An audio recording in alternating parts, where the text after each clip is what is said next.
दोस्तों, वैसे तो हमारे देश की ईडी, सीबीआई जांच एजेंसियों की आंखें और कान बहुत तेज है। जहां भी भ्रष्टाचार होता हुआ देखती है वहां तुरंत पहुंच जाती है।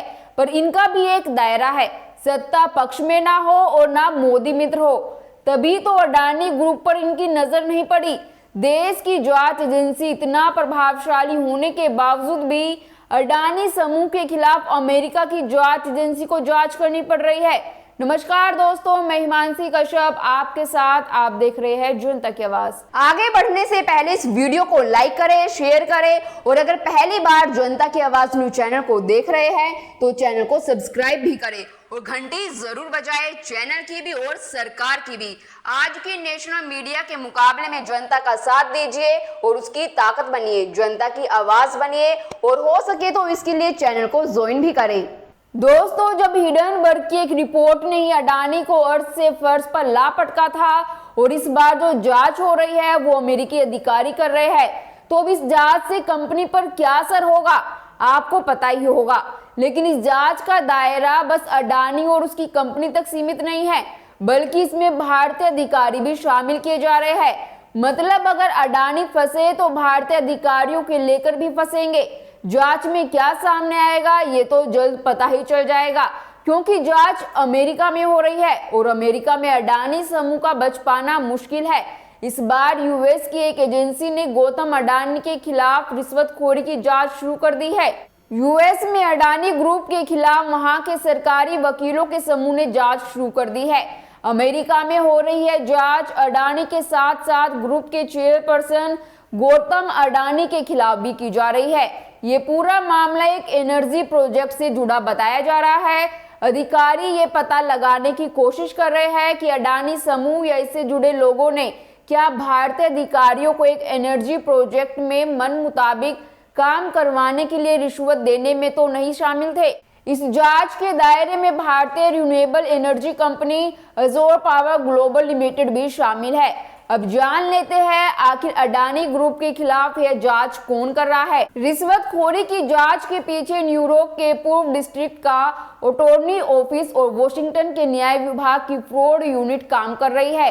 सूत्रों की माने तो फिलहाल अमेरिकी अधिकारियों ने इस मामले में कोई भी टिप्पणी करने से इनकार कर दिया है। वैसे अमेरिका का कानून अपने अधिकारियों को विदेश में हुए भ्रष्टाचार को क्रॉस एग्जामिनेशन और जांच करने की परमिशन देता है।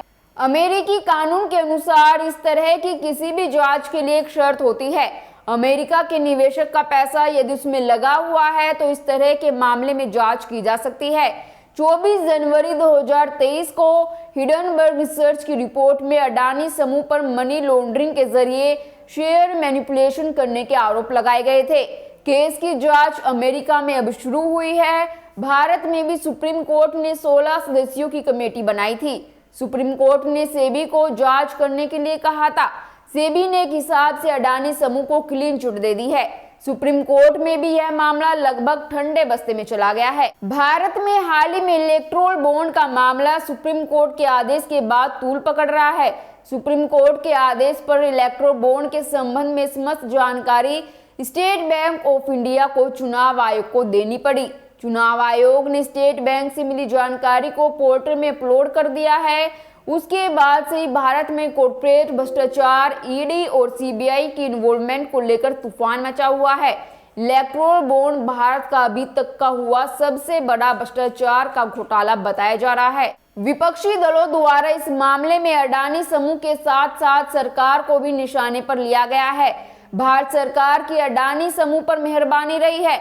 अमेरिका में गौतम अडानी के आचरण तथा अडानी समूह की कंपनी द्वारा भारतीय अधिकारियों को एनर्जी प्रोजेक्ट में अपने मन मुताबिक काम करने के लिए रिश्वत देने का आरोप है। अमेरिकी न्यायालय तथा कानून विभाग की जांच में अडानी समूह को सारी जानकारी अनिवार्य रूप से देना पड़ेगा।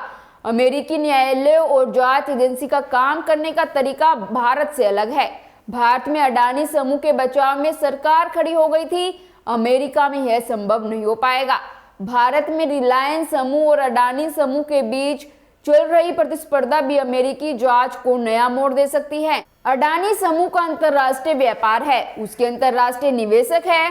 अडानी समूह द्वारा अमेरिका में इस तरह की जांच से इनकार किया है, लेकिन जो रिपोर्ट आई है उसके अनुसार अमेरिका में जांच शुरू हो गई है। भारत के आर्थिक विशेषज्ञों का मानना है कि अमेरिका में अडानी समूह का बच पाना बहुत मुश्किल है। अमेरिका में भी राष्ट्रपति पद के चुनाव इसी वर्ष होना है। अमेरिका का मीडिया और अंतर्राष्ट्रीय मीडिया इस तरह की खबरों को उजागर करने में जी जान लगा देता है। ऐसा लगता है कि अब अडानी समूह की मुसीबतें बढ़ती चली जा रही है। वैसे अमेरिका में कंपनी के खिलाफ हो रही इस जांच को लेकर अडानी ग्रुप का कहना है कि उनके ग्रुप के चेयरपर्सन गौतम अडानी के खिलाफ हो रही ऐसी किसी भी जांच के बारे में उन्हें कोई जानकारी नहीं है। हमारा बिजनेस ग्रुप उच्च स्तरीय मानकों पर काम करता है। हम भारत और बाकी देशों के भ्रष्टाचार विरोधी कानून के अधीन हैं और उसका पालन भी करते हैं।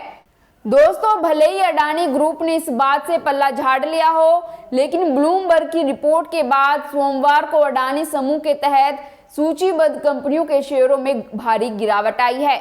समूह की प्रमुख कंपनी अडानी एंटरप्राइजेज लिमिटेड शुरुआती कारोबार में लगभग 4% गिर गई, जबकि Adani ports and special economic zone limited में 2.9% की गिरावट आई। सोमवार के आंकड़ों से पता चलता है कि ब्लूमबर्ग रिपोर्ट के मद्देनजर अडानी के डॉलर मूल्य वाले बॉन्डों में भारी नुकसान हुआ है। दोस्तों, क्या हिंडनबर्ग रिसर्च की रिपोर्ट की ही तरह यह जांच अडानी ग्रुप की कंपनियों के शेयर धराशायी कर देगी? आपको क्या लगता है? हमें कमेंट कर जरूर बताएं और बाकी खबरों के लिए देखते रहिए जनता की आवाज।